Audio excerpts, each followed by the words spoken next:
Hello అండి. Welcome back to my channel. ఈరోజు ఈ వీడియోలో వచ్చేసి బ్లౌజ్‌కి హ్యాండ్స్ జాయిన్ చేసేటప్పుడు ఇక్కడ మిడిల్‌లోని పార్ట్ అనేది కొంచెం ముందుకైనా లేదంటే వెనకకైనా వచ్చేసినట్టుగా ఒక్కొక్కళ్ళకి వచ్చేస్తది కదండీ! బిగినర్స్‌కనమాట. అయితే ఇక్కడ చూసారు కదా! ఈ మిడిల్‌ది అనేది కరెక్ట్‌గా ఈ షోల్డర్‌కి ఎదురుగా రాదనమాట. దగ్గరగా రాదు. అట్లా రాకుండా ఉండాలంటే మనం ఏ విధంగా కుట్టుకోవాలో వీడియోలో చెప్తాను. వీడియో నచ్చితే ఒక లైక్ చేయండి ఫ్రెండ్స్. ఇగోండి చూడండి, ఫస్ట్ అయితే మనము బ్యాక్ పార్ట్, ఫ్రంట్ 2 కూడా షోల్డర్ జాయిన్ చేసేస్తాం కదా!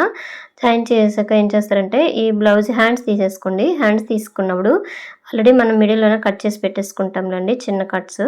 అలాగే ఇక్కడ చూడండి, లోతు కూడా ముందు తీసేస్తామండి. ముందు తీసేసుకునేక ఇక్కడ ఈ షోల్డర్ దగ్గర కరెక్ట్‌గా ఫ్రంట్‌ది, బ్యాక్‌ది కరెక్ట్‌గా చూసుకొని, ఎక్కువ తక్కువ ఉంటే ఇప్పుడు చిన్న పీస్ తీసేసాం కదా! అట్లా తీసేయండి. తర్వాత వచ్చేసి ఇక్కడ చూడండి, ఈ కట్ ఉంది కదా! చిన్న కట్స్ పెట్టి కొంచెం ఉంచాం కదా! అక్కడ ఈ సెంటర్‌కొచ్చేటట్టు ఇటు ప్లేస్ చేసేసుకోండి. అయితే ఏం చేస్తారంటే భుజాల 2 కుడతాం కదా! షోల్డర్స్ కుట్టిన ఖర్చు అనేది బ్యాక్ సైడ్ వెళ్ళేటట్టుగా చూసేసుకోండి. సో, తర్వాత చూడండి, ఇప్పుడైతే ఇలా మిడిల్‌లో పెట్టేసుకోండి. ఈ పాదాన్ననేది ఈ మిడిల్‌లో పెట్టేసుకోండి. పెట్టేసుకొని ఇక్కడ నుండి స్టార్ట్ చేయండి. అలాగైతే మీకు ఈ ఫాల్ట్ అనేది రాదండి. అంటే హ్యాండ్స్ జాయిన్ చేసేటప్పుడు ముందుకు గానీ, లేదంటే వెనకకి గానీ 1 ఇంచ్‌కి ముందుకైనా, వెనక్కైనా వెళ్ళిపోద్దనమాట. కరెక్ట్‌గా మిడిల్ పార్ట్ కట్స్ పెట్టేసుకుంటాం కదండీ! అదనేది షోల్డర్ దగ్గరికి రాకుండా ముందుకైనా, వెనక్కైనా వెళ్ళిపోద్ది. అలాంటప్పుడు హ్యాండ్ జాయింటింగ్ అనేది కొంచెం రాంగ్ వచ్చేస్తది. సో, అక్కడ క్లాత్ అనేది కొంచెం ముందుకైనా, వెనక్కైనా జరిగిపోయిందనుకోండి, అక్కడ ఉబ్బెత్తులాగా క్లాత్ అనేది వచ్చేస్తదనమాట. సో, ఎప్పుడైనా సరే మనం ఖచ్చితంగా గుర్తుంచుకోవాల్సింది, ఫ్రంట్‌లో మనకి లో కటింగ్ తీస్తాం కదండీ! అది ఫ్రంట్ వచ్చేటట్టుగా చూసేసుకోండి. లేదంటే బ్యాక్ సైడ్ కూడా కొన్నిటికి అంటే కొత్తవారైతే కొంతమంది బ్యాక్ సైడ్ వచ్చేటట్టుగా కట్ చేసేస్తారు. అట్లా కాకుండా మనం కటింగ్ చేసినప్పుడు కరెక్ట్‌గా కట్ చేసినా కుట్టేటప్పుడు చూసేసుకోండి. చూసుకొని మనం కుట్టేసుకుంటే సరిపోద్దండి. అయితే చూసారా, ఇప్పుడు నేను ఒకవైపు కుట్టాను కదండీ! మళ్ళీ తిప్పేసాను. తిప్పేసినాక మళ్ళీ కుట్టేసుకొని అయితే వచ్చేస్తున్నాను. ఇగో చూసారా, ఇట్లా అనమాట. ముందు మిడిల్ నుంచి జాయిన్ చేయడం స్టార్ట్ చేసేసాను కదా! ఒకవైపు అయిపోయింది. మళ్ళీ ఇట్లా అనమాట. ఇంకో సైడ్ కూడా ఈ విధంగా స్లోగా వేసేసుకొని వచ్చేయండి. అయితే ఇక్కడ చూడండి, ఖర్చు అనేది మనకి కిందని పార్టు, పై పార్ట్ 2 ఒకే లెవెల్‌లో వచ్చేటట్టుగా ఖర్చు అనేది కుట్టండి. కొంచెం ఎక్కువ తక్కువ రాకుండా ఇట్లా కుట్టేసుకుంటే ఇక్కడ చూసారా, ఇట్లా వస్తది మిడిల్‌గా. ఇక్కడ కరెక్ట్‌గా వచ్చేస్తదండి. తర్వాత పైనుంచి అయితే ఇంకో కుట్టు అనేది వేసేసుకొని అయితే వచ్చేయండి. ఇగోండి ఇలాగా. ఇగోండి ఇలా కుట్టు వేసుకొని అయితే వచ్చేయండి. అయితే ఇది కుట్టేటప్పుడు ఏం చేస్తారంటే హెవీ చెస్ట్ ఉన్న వాళ్ళకి మాత్రము ఈ భుజం అనేది కొంచెం ముందుకు జరిగిపోయినట్టు వస్తదండి. అట్లా రాకుండా ఉండాలంటే ఏం చేస్తారంటే అక్కడట షోల్డర్ దగ్గర జాయిన్ చేస్తాం కదా ఖర్చు, ఆ ఖర్చు అనేది బ్యాక్ సైడ్ పెట్టేసి ఈ హ్యాండ్ అనేది జాయిన్ చేయండి. అదే ఫ్రంట్ వైపు పెట్టేసామనుకో ముందుకు లాగుతది. లాగినట్టుగా అప్పుడు ఇంకా ముందుకు వచ్చేస్తదనమాట. ఈ షోల్డర్ అనేది కొంచెం ముందుకు వచ్చేసినట్టు ఉంటది. అట్లా రాకుండా ఉండాలంటే ఈ విధంగా స్టిచ్ చేయండి. ఇప్పుడు చూసారు కదా, హ్యాండ్ అనేది ఎంత నీట్‌గా వచ్చేసిందో. సో, తర్వాత వచ్చేసి ఇక్కడ ఈ విధంగా ఫోల్డింగ్ చేసుకోండి. ఇది హెమ్మింగ్ చేయాలండి. అందుకోసమైతే ఇట్లా మనము ఫోల్డింగ్‌కి ఎంత ఉంచుతామో అంత క్లాత్ అనేది ఇట్లా ఫోల్డింగ్ అనేది చేసేసుకోండి. ఇంగోండి ఇట్లా.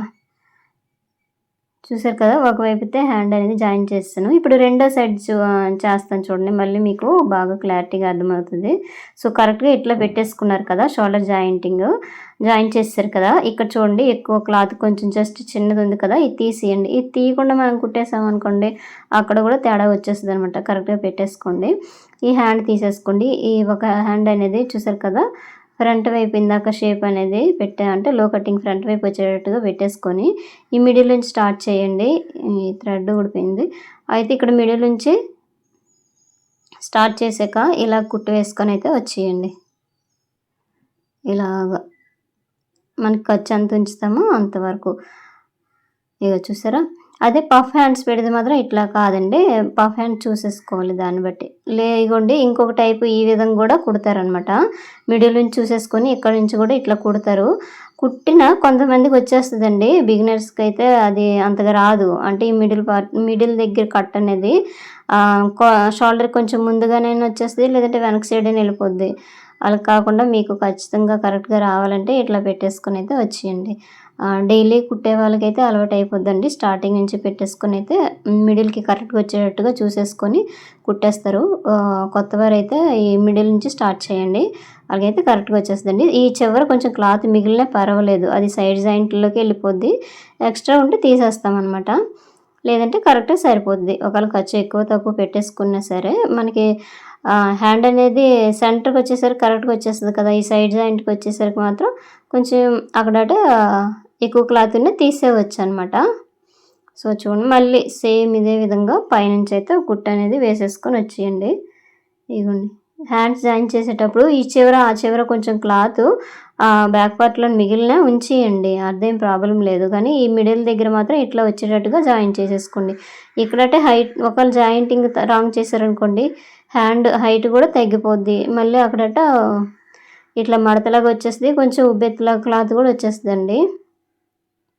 సో, తర్వాత దీనికి కూడా ఇంకొక కుట్టు అనేది వేసేసుకుంటున్నాను. ఇది హెమ్మింగ్ చేయాలి. అందుకోసం వచ్చేసి రెండో సైడ్ అనమాట. ఇగోండి 2 సైడ్‌లు వేసేసినాక అప్పుడు సైడ్ జాయింట్ వేసేసుకోవడమే. ఈ విధంగా వస్తదనమాట. అదే పఫ్ హ్యాండ్స్‌కి మాత్రం ఇట్లా మిడిల్ నుంచి కాకుండా స్టార్టింగ్ నుంచి వేసేసుకొని రావచ్చు పర్వాలేదు. అక్కడ దానికి కొంచెం కుచ్చులొస్తాయి కదా! అందుకోసం ఆ విధంగా పర్వాలేదు. లేదంటే ఈ టైప్‌లోనైతే ఇట్లా వేసేసుకోవాలి. ఇంతేనండి వీడియో. వీడియో నచ్చితే లైక్ చేయండి. Thank you.